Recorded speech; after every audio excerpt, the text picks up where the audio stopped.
जिया सुलाल नवा भावनवा के भाग जागल हो। ललना लाल होई है फूल के दीपकवा त मनवा में आस लागल हो। हे ललना लाल होई है फूल के दीपकवा त मनवा में आस लागल हो। आज के दिनवा सुहावन रतिया लुभावन हो। ललना भाभी के होरिला जनमले होरिलवा बड़ा सुंदर हो। ललना भाभी के होरिला जनमले होरिलवा बड़ा सुंदर हो। नकिया त हवे जैसे बाबूजी के अखिया हमाई के हो। ललना मुहावा त चनवा सूरुजवा त सगरो अजोर भैले हो।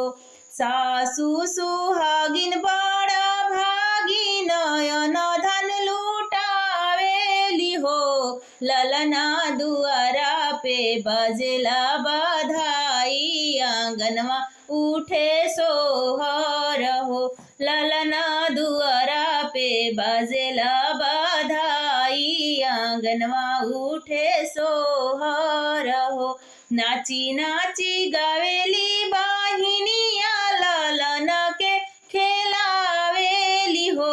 ललना हंसी हंसी टिहुकी चलावेली रस बरसावेली हो।